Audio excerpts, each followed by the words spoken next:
ibu bapa perlu alert sekiranya mempunyai tanda-tanda seperti berikut, perlu bawa anak ke klinik ataupun ke hospital dengan segera. Okey, apa tanda-tanda yang perlu ibu bapa alert sekiranya anak batuk dan selsema secara berterusan?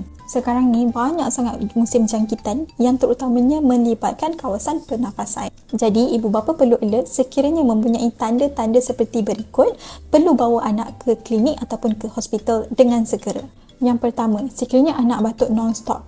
Frekuensi of anak batuk tu secara berterusan dan berulang-ulang dalam jangka masa dekat. Yang kedua, sekiranya anak mempunyai nafas laju, kita boleh nampak dada anak berombak ataupun anak start tersengguk-sengguk sewaktu bernafas. Anak mempunyai nasopharynx ataupun hidung start kembang kuncut, nafas berbunyi sama ada bunyi wheezing, bunyi seperti ini, atau bunyi stridor seperti ini. Perhatikan juga di bahagian dada anak-anak sama ada terdapat recession